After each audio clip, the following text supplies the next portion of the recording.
Well, Fred, we have a subject that I thought would be next in line in our photo series, or photography series here, training.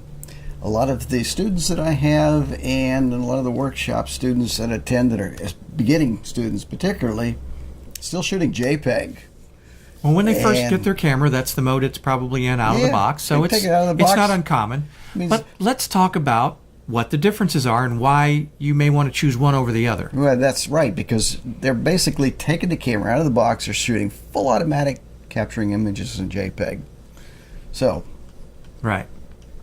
Well, you know, in previous videos that we've done, we've demonstrated the importance of taking control of the camera exposure by using some of the semi-automatic modes, such as aperture priority, or shutter priority. Yeah. Both of those are good ways to do it.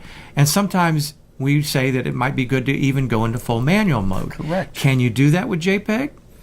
Well, we prefer shooting in aperture priority most of the time, right, because capturing images with your camera is only half the process. Right. And back in the days of film, and when shooting negatives, the negatives had to be developed and printed, and with the exception of black and white, which we know from experience, the color process was very involved. But with digital captures, there's a digital format that's superior to JPEG, and it's available in most cameras, except maybe some of the point and shoots. Point and shoots, that's right. Right.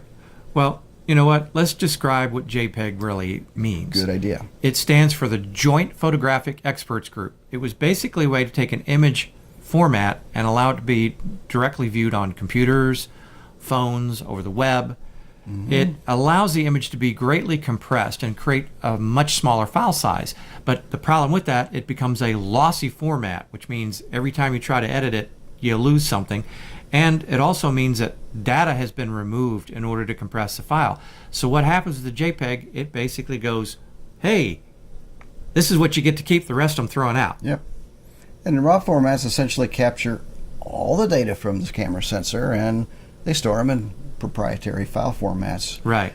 So Fred, why don't you go ahead and describe advantages and disadvantages of both formats and explain why we recommend switching to RAW for your image captures. All right, I'll start. So JPEG files can be viewed directly right out of the camera, can be posted directly to the web or sent to your friends via email or however you want to do it without any further processing. As a matter of fact, if you're using your smartphone to send it, you are sending it most likely as a JPEG format. Yeah.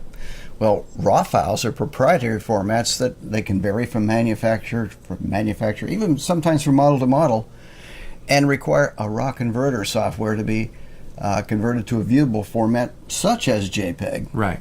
And right out of the camera, RAW images will appear to be soft with low contrast, and they may actually appear to be a disadvantage, but in a moment we're going to explain why that's a big advantage. Right. Well, because the JPEG files are smaller, since the image format's compressed and more images can fit on the memory card, but the disadvantage is that the image is compressed and more artifacts can show up in the final the final image, and detail can be lost. Yep. It can actually look, you've heard the word pixelated. Right. It can actually cause that, jagged edges. They even have many a name different for things. It called JPEG artifacts. Exactly. And RAW files are large, but they preserve all the data from the camera sensor and preserve all the details. And this is important. The camera sensor always captures raw data, but you're saving your captures in JPEG. The camera is converting that raw data into JPEG. Exactly. Without any you don't have any intervention say. on your right. part. Right. Okay. Basically, it means that some of that information captured by the sensor is lost forever. That's correct. Well, not only that, but the photographer essentially has no control over the process that's used to convert that RAW into JPEG. It's up to whatever your camera engineers put into the camera. And some cameras do have some settings that control color saturation or maybe sharpness, but these are very, very limited. Right. And of course, in addition to that, if the photographer decides to adjust the image later on for whatever reason, the JPEG images are degraded even further, as I talked about earlier. Yeah, every time they're recompressed, they lose a little bit more. The fact that we say that they are lossy means every time you want to do anything to them, whether you're trying to just set it up to send to somebody, maybe bring it down in size. If you try to res them up, make them bigger, that could definitely be a problem where you see artifacting and jagged edge, things like that. And also, if the image is slightly over underexposed, since the raw image has more information, the dynamic range is higher. And when the image is processed, it can often be, we'll say, corrected with little or no loss to image quality. JPEG, not so much. Not so much. And also, the white balance is baked into the final stage or final image, while in RAW, the white balance is captured but not applied to the image data. So you as a photographer can change the white balance setting when processing the image with no loss to the image itself. That's right. Yeah, in the RAW, it just records what white setting you set, but it doesn't actually affect it. As a matter of fact, good example. You can go into Lightroom and it'll say, do you want as shot or do you want to change it a little bit? And JPEGs can be corrected a bit, but once again, the corrected image will be recompressed again, and it means more detail will be lost and more artifacts will be present in the recompression. As a matter of fact, that's often called de-JPEGing. It's a tough word because it's just JPEG with the DE in front of it. But even the best out there on the market can only correct a little bit. And as Jim said, you save it, you're still going to lose something. So it's probably why most people would regard as a disadvantage of RAW capture, of course, is that the photographer, after the fact, has to process it with some kind of computer program. Yeah, the most popular RAW converting programs are probably Lightroom and Photoshop. There are other choices such as Topaz Studio, Luminar, ON1, and Adobe now is charging $20 a month for the Lightroom Photoshop combination, while other programs can be purchased outright. You may be poised for a very good time to start thinking about purchasing something other than Photoshop. There's a lot of good competition, and the products work pretty well. But there are also free programs such as Darktable or Raw Therapy, and many camera manufacturers will also provide RAW converters at no additional charge. In many cases, when you buy a camera, you get a DVD, or you can go online with some of them now and download the RAW processor. And the one issue with the free program is keeping up with the new RAW formats. Now, Darktable was updated last March, and Raw Therapy was last updated in December of 2018. So, and when we say last March, you meant just a 2019. month ago. I'm sorry, 2019. March of 2019.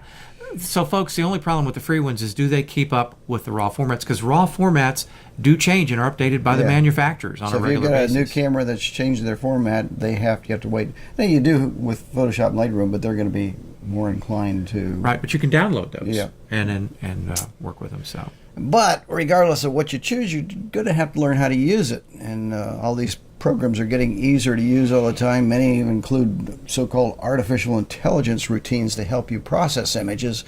But learning to use one or more of these programs will provide superior results than letting the camera do the processing. I agree wholeheartedly.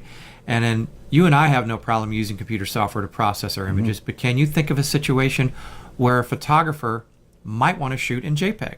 Well, a photojournalist who needs to get out an image published as soon as possible will likely shoot JPEG. Maybe an event photographer who needs to share the images immediately. However, many cameras do allow you to capture RAW and JPEG simultaneously, so that's an option. And I think for the event or the photographer where timeliness is everything and they want to post at least something out there and then process the RAW later, they've got the best of both worlds. Correct.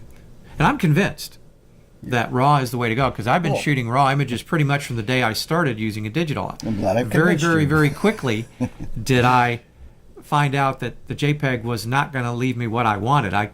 Especially when I went back later. So, well, there's one more thing to keep in mind, that RAW files are proprietary. Each manufacturer, as we indicated, has their own format. In some cases, they can even change from model to model. There is a universal format that Adobe released years ago, and it's free, called DNG for digital negative. But only a few manufacturers use it within their camera captures. And a concern that came up a few years back is what happens if a specific RAW format is dropped by a manufacturer. So far, that has not been a problem, but the Adobe products do allow you to convert those proprietary formats to DNG if you're concerned, and there is no loss in quality to do that. And just as you, something that a lot of people don't realize, when you use a lot of the converters, they convert to a TIFF format, which is not lossy, and then you edit from there. So you're either going to go with whatever the converter does, which is usually TIFF, or as you said, if you feel a little bit more secure about it, Yep. then you can go with DNG. And So- I've got cameras going back to 2000, so Right. it's 19 years back, and I still can convert the raw images. Right. It has not been a problem for me either, and so I'm pretty happy about the way that we have progressed. Usually they're downward compatible, and so far we have not seen any of the formats disappear completely from the ability to be able to convert them. Yep. So there you have it. RAW is the way to go. Yep. We suggest you give it a try, see what power that it does give to you to create really, really stunning images. Yeah. So again, we want you to take control, not only of the camera, but also the post-processing. So keep watching for more of our photography series, and be sure to subscribe to our YouTube channel. If you got questions or comments, please leave them on the YouTube channel below. And hope you enjoyed this. We'll And see you next hope time. you enlightened. Yeah. Shoot raw.